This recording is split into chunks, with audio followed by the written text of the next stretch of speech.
बोली सियावर रामचंद्र की। बर बस राम सुमंत्र पठाए।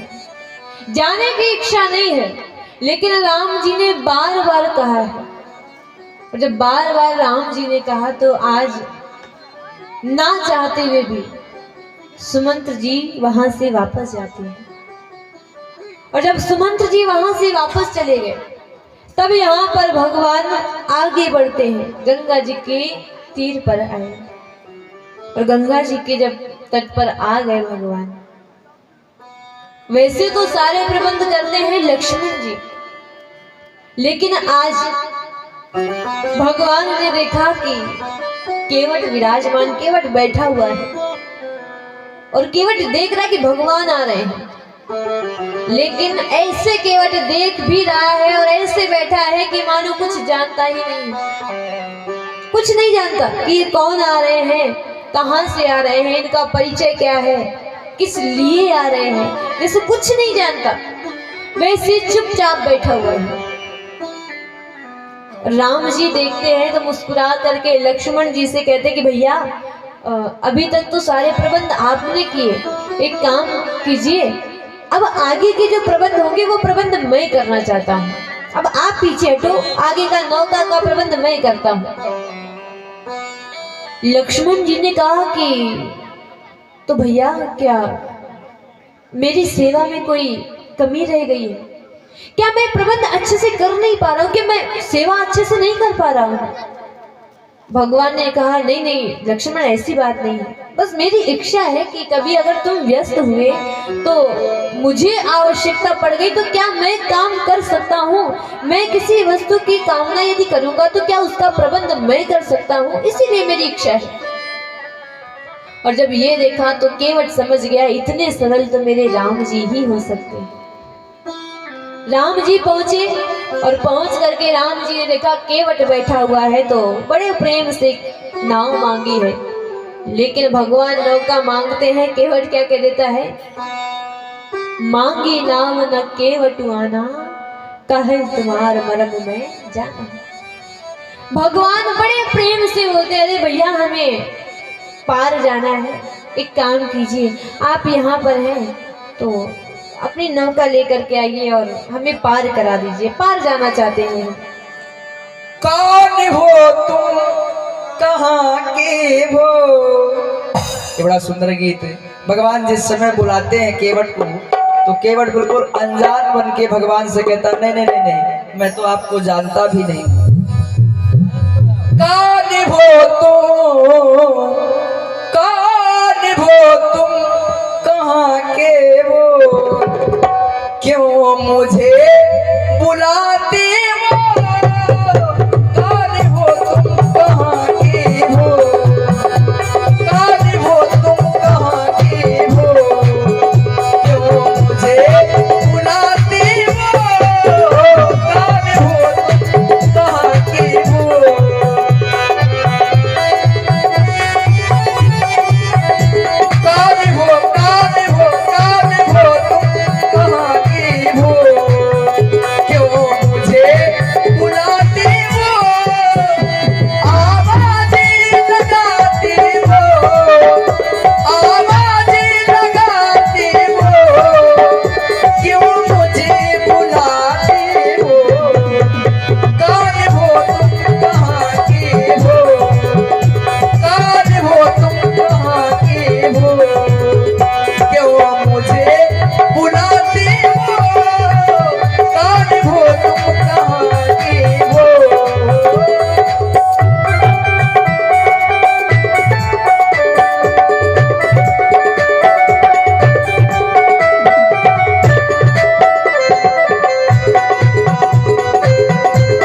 वैसी बात किया है, ऐसी वैसी बात किया है, क्यों मुझे सताते हो आवाजें, ओ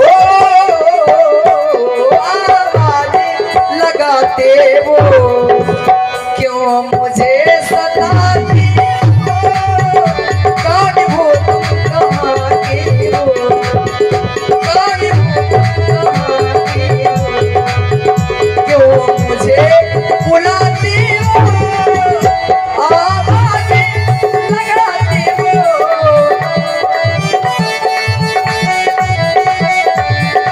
आवाजें लगाते हो, क्यों मुझे सताते हो, कौन हो तुम कहाँ के हो, कौन हो तुम कहाँ के हो। पुलिस यावर रामचंद्र की जय हो। भगवान जब नाव मांगते हैं तब केवट बिल्कुल अनजान बन करके बैठा और वो जानता सब है कि ये कौन है, कहां से आए, इनका परिचय क्या है, लेकिन फिर भी विचार करता है जितनी देर में भगवान को रोक सकता हूं उतनी देर में उनका दर्शन करता रहूंगा। तो भगवान तो बड़े प्रेम से नाव मांगते हैं, लेकिन केवट कहता है कि आप कौन हैं, कहां से आया, आपका परिचय क्या है। राम जी मुस्कुरा है, ये सब जानता है, लेकिन फिर भी कैसे अज्ञान की भांति कह रहा है कि आप कौन हैं, कहां से आए, कहां जाना है। तो भगवान कहते हैं कि हमें गंगा पार जाना है, सो एक काम कीजिए, आप अपनी नौका लेकर के आइए, नाव लेकर के आइए, हमें पार कर दीजिए, हमें पार जाना है। कि मांगी नाव न केवटुआना, कहाए तुम्हारा मरम में जान। राम जी से कह रहा है तो नाव लेकर के नहीं आ रहा, ऊपर से कहता प्रभु नाव लेकर नहीं आएंगे, हम आपके मरम को जानते हैं। भगवान हंस रहे हैं, विचार कर रहे हैं कि बड़ा भला मानुष मिला है। अभी कह रहा कि कौन है और अब कह रहा कि प्रभु हम जानते हैं आपका मरम, इसीलिए हम अपनी नौका ले करके नहीं आएंगे। राम जी ने कहा मरम जानते हो? अरे सारा संसार हमारे मरम को आज तक नहीं जान पाया। जब हमारा जन्मोत्सव मनाया जा रहा था तो सूर्य देवता रथ रोक करके खड़े थे, दर्शन कर रहे थे, उत्सव का आनंद ले रहे थे, और उनकी गति ऐसी रुक गई कि मास दिवस कर दिवस भा मरम न जाने कोई। एक महीने का एक दिन हुआ और ये भेद कोई नहीं जान पाया, और केवट हमसे कह रहा प्रभु नाव नहीं लाएंगे, हम आपका मरम जानते हैं। ये लक्ष्मण जी जो हमारे साथ सदैव रहने वाले, सदा रहने वाले हैं, जब वो लीला आने वाली होगी, कौन सी, जानकी जी के हरण की, लक्ष्मण जी सदैव साथ रहते हैं, और जानकी हरण की जब लीला आई तो राम जी ने जानकी जी से कह दिया था तुम पावक महु करो निवासा, जब तक मैं राक्षसों का संहार करूं, उद्धार करूं, तब तक आप अग्निदेव के सानिध्य में रहिए, अपना प्रतिबिंब, अपनी छाया छोड़ करके जाइए। और लक्ष्मण हूं यह मरम ना, लक्ष्मण जी भी इस मरम को नहीं जान पाए, और केवट कह रहा है प्रभु हम आपके मरम को जानते हैं, इसलिए नौका नहीं लेकर के आएंगे। एक भी देवता हमारे मरम को नहीं जानता। राम जी कहते कौन से मरम को जानते हो, कौन सा मरम जानते हो, किस लिए नौका नहीं लेकर के आओगे। तो यहाँ पर केवट कहता प्रभु हमने सुन रखा है कि आपके चरणों की जो धूल है उसमें जादू है, कि चरण कमल रज कहूँ सब कहाई, चरण कमल रज कहूँ सब कहाई।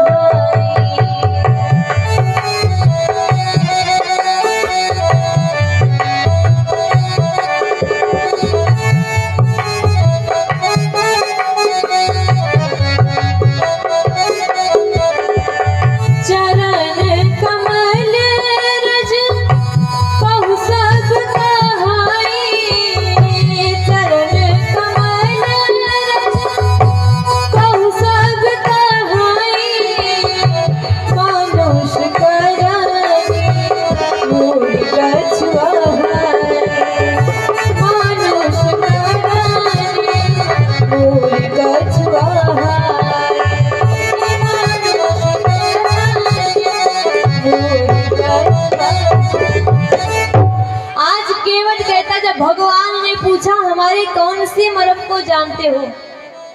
तो केवट बड़े प्रेम से कहता है, प्रभु आप बताएंगे नहीं तो क्या हमें पता नहीं चलेगा? अरे हम जानते हैं। राम जी ने कहा, क्या जानते हो? केवट कहता है, हम जानते हैं कि आपकी जो चरणों की धूल है, रज है, उसमें जादू है। चरण कमल रज कहूँ सब कहा। आपकी चरणों की धूल के विषय में सब लोग कहते हैं, क्या कहते हैं? मानुष करानी मूरिका छुआ। अगर आपके चरणों की धूल किसी पत्थर से भी स्पर्श हो जाए तो वो भी सुंदर नारी बन जाए, मनुष्य बन जाए, ऐसा जादू है। इसीलिए हमें क्षमा कीजिए, जब आपके चरणों की रज से पत्थर भी मनुष्य बन जाते हैं तो हमारी तो ये जो नौका है ये तो लकड़ी की है, काठ की है, और ऊपर से ये पानी में रहती है तो ये और कोमल हो गई है। अरे इसमें तो अगर आपके चरण रज का एक कण भी लग गया ना तो इसे देर नहीं लगेगी नारी बनने में। और प्रभु हमें क्षमा कीजिए, हम अपने परिवार का पालन भरण पोषण इसी से करते हैं, यही हमारा काम है। अगर हमारी नाव नारी बन गई तो प्रभु क्या होगा? ये नारी घर में बैठ जाएगी, कमाने का साधन भी समाप्त हो जाएगा और एक सदस्य और बढ़ जाएगा। बड़ी समस्या। और दूसरी समस्या ये है कि ये तो हम जानते हैं कि ये जादू हुआ है, हमारी नाव स्त्री बन गई, नारी बन गई, लेकिन घर में जो हमारी धर्म पत्नी जी हैं, अगर उन्होंने देख लिया कि किसी नारी को हम लेकर के गए हैं, किसी स्त्री को लेकर गए हैं, तो हम कितना भी समझाते रह जाएंगे ये जादू हुआ है, ये जादू से बनी है, ये नाव है, लेकिन वो सीधे कह देंगे कि घर में इसीलिए नहीं आते पूरा दिन। बाहर बाहर प्रेम करते रहे और प्रेम किया तो किया, विवाह करके घर ले आए और बता रहे हो कि जादू हुआ है। इसीलिए आप कोई दूसरी नौका देख ली, बहुत सारी नाव है यहाँ पर, तो किसी की भी नाव ले लीजिए और पार हो जाइए। लक्ष्मण जी हंसने लगे, क्रोध भी आया कि भगवान को ना तो प्रणाम किया, ना नमस्कार किया, ना सम्मान किया, और ऊपर से उतनी देर से भगवान खड़े हैं और बार बार कह रहे कि नाव ले आओ, और ये कह रहा है मैं नाव लेकर नहीं आऊंगा, मैं आपके मर्म को जानता हूँ। लक्ष्मण जी धीरे से राम जी से कहते हैं कि हो गया प्रबंध, कर ली व्यवस्था, हो गए पार। अब राम जी एक बार देखे केवट की ओर और दूसरी बार देखे लक्ष्मण जी की ओर। तो राम जी कहे कि अब पहली बार व्यवस्था की थोड़ी तो समस्या आती ही आती है, लेकिन कोई बात नहीं, ये लक्ष्मण ये भक्त है हमारा। लक्ष्मण जी कहते क्या, कौन है आपका? राम जी कहते अरे लक्ष्मण भक्त है हमारा। लक्ष्मण जी कहते अच्छा भैया ये आपके भक्त हैं, आपके सारे भक्त ऐसे ही हैं। कैसे? कहते आप उनको भी कहते हैं कि प्रेम करते हैं। वो कौन? सुमंत्र जी। सुमंत्र जी हमसे प्रेम करते हैं, वैसे ही केवट हमसे प्रेम करता है। लक्ष्मण जी कहते आपसे प्रेम करने वाले आपकी बात नहीं मानते। एक वो थे, आप बार बार कहते घर चले जाओ, घर चले जाओ, घर चले जाओ, तो वो जा नहीं रहे थे। और एक आपके ये प्रेम करने वाले आ गए, बार बार कहते आ जाओ आ जाओ आ जाओ, ये आ नहीं रहे। एक जा नहीं रहे थे, एक आ नहीं रहे, सारे प्रेम करने वाले ऐसे ही है क्या? राम जी कहते हैं लक्ष्मण यदि ऐसी बात है तो ये तो हमें पता ही था कि ये होना है, क्योंकि जब घर से चले घर से ही शगुन बिगड़ जाए तो हम तो जान रहे थे। जैसे सुमंत्र जी हमसे प्रेम करते हैं, केवट हमसे प्रेम करता है, लेकिन लक्ष्मण जी कहते तो इसका प्रेम है कहाँ, दिखता तो है नहीं। प्रेम होता तो एक बार में दौड़ा दौड़ा चला आता। राम जी कहते हैं कि केवट के जीवन में मेरे प्रति जो प्रेम है उस प्रेम का दर्शन है, उसके जीवन में प्रेम का प्रदर्शन नहीं करता केवट कि 10 लोगों को दिखाए कि हम इनसे प्रेम करते हैं। लेकिन राम जी कहते ऐसा होना ही था, क्योंकि जब हम घर से चले तो लक्ष्मण तुम कह रहे हो कि आपसे प्रेम करने वाले आपकी बात नहीं मानते। एक बात बताओ, वनवास मुझे मिला था कि तुम्हें मिला था? मुझे मिला कि तुम्हें मिला? और लक्ष्मण जी कहते भैया वनवास तो आपको मिला था। राम जी कहते तो मैंने तुमसे मना किया था ना, माताओं की सेवा करना, मैं अकेला जाऊंगा, माने? लक्ष्मण जी बेचारे क्या बोले, भैया ने मना किया था लेकिन लक्ष्मण जी माने नहीं तो लक्ष्मण जी मौन हो गए। राम जी कहते चलो इन अपना छोड़ो, ये हमारे साथ खड़ी है जानकी जी। लक्ष्मण सच बताना, इनसे हमने कहा था कि तुम यहीं पर रहो, सासू माँ की सेवा करो और हमें अकेले जाने दो, ये मानी हमारी बात? अब जानकी जी भी अपना शीश झुका करके खड़ी है कि बात तो सही है, मानी तो हम भी नहीं।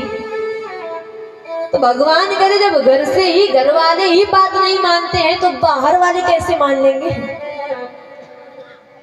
जब घर वाले हमारी बात नहीं माने बाहर वाले कैसे मान लेंगे? इसीलिए ये तो होना ही था।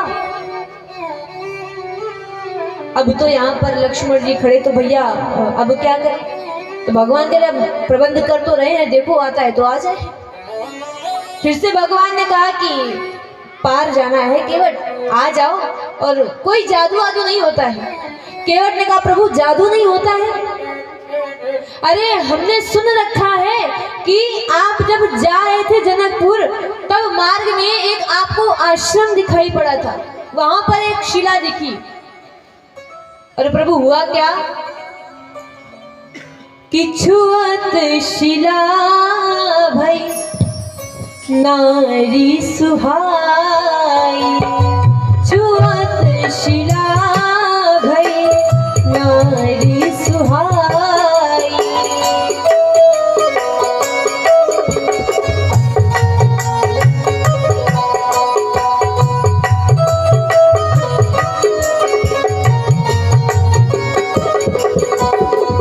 छुअत शिला भई नारी सुहाई, छुअत शिला भई नारी सुहाई।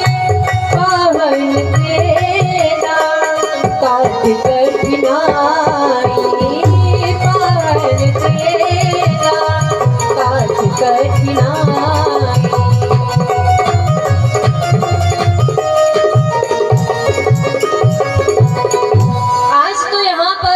केवट कहता है कि प्रभु सब जानते हैं हम, केवल स्पर्श से ही रज स्पर्श हुई थी तो वो शिला नारी बन गई, हमारी लकड़ी की नाव। और प्रभु एक समस्या और है कि अगर ये नारी बन भी गई तो ये भी हमारे पास नहीं रहेगी, वो तो आकाश मार्ग में चली जाएगी, गायब हो जाएगी, इसलिए हमारी कमाई का साधन समाप्त हो जाएगा। हाँ यदि आप आना चाहते हैं तो जो समस्या है वो समस्या आपके चरणों की रज है, तो प्रभु एक काम क्यों ना करें कि आप कह दीजिए हमसे कि हम आपके चरणों को धो लें, चरणों को धुलवा लीजिए तो आप विराजमान हो जाइएगा, बैठ जाइएगा, हम पार कर देंगे। राम जी खड़े हैं और लक्ष्मण जी बार बार देख रहे हैं कि उतनी देर से भगवान को ये खड़ा किए हैं और बार बार भगवान कह रहे पार कर दो। कहीं ये कहता है मर्म जानते हैं, हमारी नाव नारी बन जाएगी, आकाश में चली जाएगी, कमाई का साधन समाप्त हो जाएगा, लेकिन नाव लेकर के नहीं आ रहा है और अब कह रहा है कि पैरों को धुलवा लो, चरणों को धुलवा लो। तो लक्ष्मण जी को एक बार के लिए क्रोध आया, और जब क्रोध आया तो लक्ष्मण जी कह रहे यदि नाव नहीं लेकर आनी तो साफ साफ बता दो।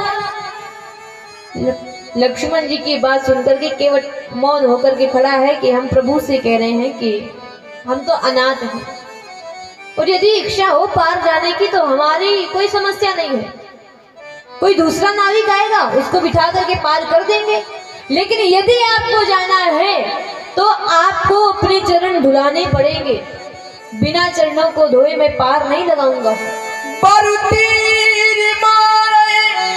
लखन जब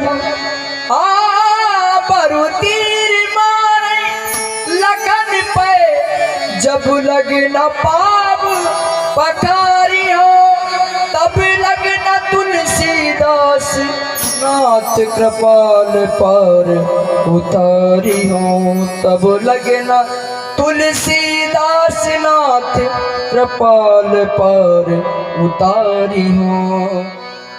आज तो यहाँ पर केवट जब लक्ष्मण जी क्रोध में आकर के धनुष बाण भी निकाल लेते हैं, यदि नाव लेकर के नहीं आ रहे हो, उतनी देर से हमारे भैया प्रतीक्षा कर रहे हैं, तो क्रोध में आकर के धनुष बाण जब दिखाते हैं तो भी केवट कहता है आपको यदि मारना है मार दीजिए आप, लेकिन मैं बिना चरणों को धोए पार नहीं करूंगा। पद कमल धोई चढ़ाई नाव नाथ उतराई चहो, मोहि राम राउरी आन दशरथ शपथ सब साची का। चाहे कुछ भी आप कर लीजिए, कितना भी क्रोध क्यों ना कर लीजिए, लेकिन अगर आपको पार जाना है तो चरणों को धुलाना पड़ेगा। आज केवट कहता है भगवान से कि भगवान प्रभु मैं अनाथ हूं और इस अनाथ पर आप दया कर दीजिए, कृपा कर दीजिए कि नाथ इस अनाथ पर, नाथ इस अनाथ पर दया कीजिए, प्रभु अपने चरणों को धुला लीजिए, प्रभु अपने चरणों को धुला लीजिए, नाथ इस अनाथ पर, नाथ इस अनाथ पर दया कीजिए, चरणों को अपने धुला लीजिए, चरणों को अपने धुला लीजिए।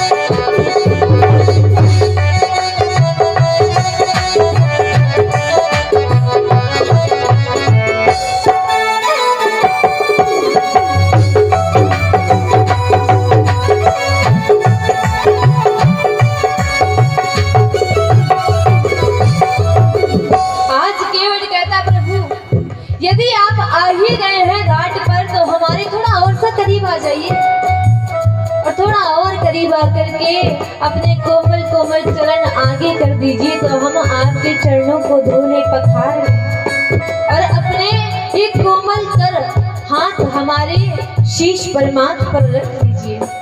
तो बड़ा सुंदर भाव आता है, मेरे घाट आ गए हैं चरण को बढ़ाइए, आइए करीब आके चरण को धुलाइए, आइए करीब आके चरण को धुलाइए,